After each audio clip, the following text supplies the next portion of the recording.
नमस्कार। चुनावी कवरेज के दौरान न्यूज स्टम्प की टीम आज पहुंची है नोखा प्रखंड के नुनसारी पूर्वी पंचायत में, जहां से संतोष कुमार सिंह इस बार समिति पद के दावेदार हैं। आइए इनसे बात करते हैं, क्या इनकी रणनीतियां होंगी और जीत को लेकर इनका क्या कहना है। संतोष जी, बहुत बहुत स्वागत है आपका न्यूज स्टम्प में। संतोष जी, आप तीसरी मर्तबा इस बार पंचायत समिति पद का चुनाव लड़ रहे हैं जी। तो कितना आश्वस्त हैं इस बार आप अपनी जीत को लेकर? 110% मैं आश्वस्त हूँ। उसके बाद में जनता अपना जो चुनाव करे, लेकिन जनता मेरे साथ है, क्योंकि 10 साल मेरे साथ है, तो अब की बार भी 110% रहेगी जनता हमारे साथ। आप ऐसा कैसे कह सकते हैं कि जनता इस बार भी आपके साथ रहेगी? लेकिन जनता तो हमेशा, उसका मन है, मिजाज है, छोटी बड़ी बातें होती रहती हैं जी। तो कभी नाराज़गी भी होती है जी। तो ऐसे में आप कैसे ये कह सकते हैं कि जनता आपके साथ जितना पहले थी उतना आज भी है? क्योंकि मैंने विकास किया है, धरातल पर किया है। ये आप जनता से भी पूछ सकते हैं, समझ सकते हैं जी। देखिए, प्रत्याशी और भी हैं, बहुत सारे प्रत्याशी यहाँ से होंगे जो कहीं ना कहीं ये सोच रहे होंगे कि इस बार आपको टक्कर देनी है, चूँकि आप 2 बार रहे हैं जी। आपकी लड़ाई इस बार किससे होगी? मेरे लड़ाई में तो अभी कोई नहीं है, मेरे लड़ाई में अभी कोई नहीं है। हम एकदम 110% आश्वस्त हैं। चलिए, ये तो हुआ कि आप पंचायत समिति को लेकर के आप प्रमुख, उप प्रमुख भी रहे हैं जी। तो क्या इस बार भी आप जो है प्रमुख पद या उप प्रमुख पद के लिए जोर लगाइएगा? यस, क्योंकि प्रमुख तो अति पिछड़ा सीट है, उस पर हम नहीं जा सकते हैं, लेकिन उप प्रमुख के लिए जैसे मैंने पीछे 5 साल रहा, उसी तरह आगे भी रहूँगा और 110% चांस बन रहा है कि मैं रहूँगा। किस आधार पर 110% आप चांस दिखा रहे हैं कि आप इस बार भी उप प्रमुख बनिएगा? क्योंकि मेरे व्यवहार, मेरे शालीनता के आधार पर जितने भी बीडीसी हैं उतने सब हमारे साथ रहेंगे, इतना हमें उम्मीद है। चलिए, ये तो आपने कहा, इसकी क्या गारंटी है कि जो लोग पहले बीडीसी थे वो इस बार भी बीडीसी होंगे? उस बीडीसी की बात हम नहीं कर रहे हैं। जो 2-4 गो तो ज़रूर आएंगे, नया भी आएंगे तो हमारे साथ रहेंगे, क्योंकि ब्लॉक पर जनता देखती है कि कौन क्या करता है। ब्लॉक पर मेरा सब कोई जान रहा है कि संतोष जी अच्छे आदमी हैं। तो आपने सुना, संतोष जी के आत्मविश्वास को देखा, लेकिन फैसला तो जनता को करना है। तो आइए, यहाँ आसपास कुछ लोग हैं, उनसे भी जान लेते हैं कि इनकी अपनी क्या राय है, ये लोग संतोष जी को लेकर के कितना आश्वस्त हैं और इनको जिताने के लिए ये क्या कर रहे हैं। संतोष जी इस बार भी चुनाव मैदान में हैं जी। तो क्या आपको क्या लग रहा है? संतोष जी जिस तरह से कह रहे हैं कि इस बार जीत इनकी पक्की है और 110% ये इस बार भी चुनाव जीतेंगे, आपका क्या कहना है इस बार? नहीं, दावेदारी तो बिल्कुल इनका फैक्ट है, उसमें कोई माने शक नहीं है। अब देखिए, जीत जो है आपको, ये किसी व्यक्ति विशेष की जीत नहीं होती है। जीत आपको जो होती है वह है कार्य की जीत होती है।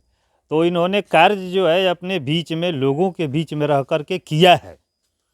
जो भी जिस तरह की भी कार्य, जो आपको सांस्कृतिक कार्यक्रम हो या धार्मिक कार्यक्रम हो या खेल कूद का कार्यक्रम हो या बूढ़े बुजुर्गों का आपको सहायता करना हो, आपको दवा हो या कहीं किसी का कार्य फंसा हो उसमें आपको मदद करना हो, या गांव की, हमारे यहाँ की आपको विकास की बात है, जो भी आपको हमारे क्षेत्र में, हमारे गांव की ही नहीं, आपको अपने क्षेत्र के अंतर्गत जीतने आते हैं। जैसे हम लोगों के ये नुनसारी पंचायत के पूर्वी में 8 आपको वार्ड आते हैं, वार्ड नंबर 8 से लेकर के 15 तक। इससे जितने भी वार्ड हैं, कोई भी वार्ड जो है आपको कार्य से अछूता नहीं हो। जितनी इनकी जो है आपको ये ब्लॉक लेवल पर इन लोगों का कार्य सीमित है, उस सीमित कार्य में आपको सीमित रहते हुए भी हर किसी को इन्होंने टच किया है।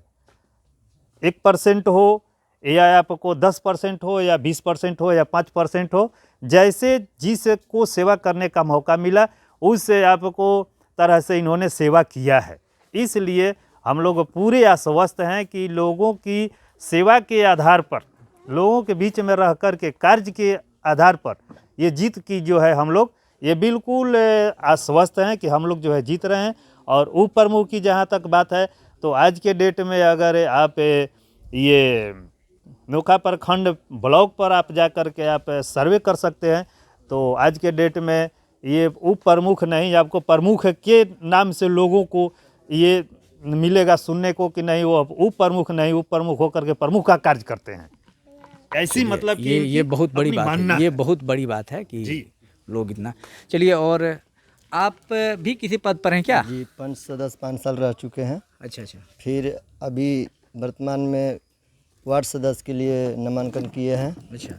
और संतोष जी के बारे में तो बोलना ही नहीं है, क्योंकि संतोष जी 2011 से लेकर 2021 तक इतना काम किए हैं कि अब हम क्या बताएं। खुद जनता के मुख से आप सुने कि यहाँ के लोग बीमार पड़ते थे तो खाट पर उठा करके ले जाना पड़ता था मेडिकल।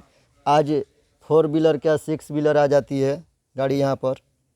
इतना सड़क बन गया, यहाँ स्कूल नहीं था। बड़का गांव चरना लड़का लोग छोटा छोटा पढ़ने के लिए जाता था झोला लेकर के, आज आंगनबाड़ी हमारे यहाँ बन गया। वो सब देन है संतोष जी का। इसलिए हम लोग दावादार करते हैं कि संतोष जी अभी उप प्रमुख रहेंगे और हैं, और 21 से लेकर के 26 तक रहेंगे। 26 तक ही क्यों? इन्होंने कहा कि 21 से लेकर के 26 तक रहेंगे। हैं? अभी फिलहाल में जो जीतेंगे तो 26 तक ही सीमित रहेगा। वो तो सही है, लेकिन आप मतलब आप क्या कह रहे हैं, ये 26 तक ही रहेंगे या फिर आगे भी कंटिन्यू होगा? या आगे जैसे कि जनरल सीट रहेगा तो आगे तक भी रहेंगे। अगर मान के चलिए हरिजन कोटा हो जाए या अति पिछड़ा हो जाए तब तो ये अपना किसी को अपना पद पर बैठा खड़ा करेंगे। लेकिन अभी 26 तक तो कन्फर्म है इनका। इसके आगे 26 के बाद में फिर देखा जाएगा। लेकिन इनके जैसा तो आपने संतोष जी के आत्मविश्वास को देखा और इनके जीत को लेकर के जनता के जोश को भी देखा। खैर, फैसला सिर्फ इन चंद लोगों को नहीं करना है, इस पूरे क्षेत्र की जनता करेगी कि इनके लायक असल में इनके लायक प्रत्याशी कौन है और किसे जीत का सेहरा देना चाहिए। कैमरामैन शशिकांत के साथ अभय पांडे, न्यूज़ स्टम्प।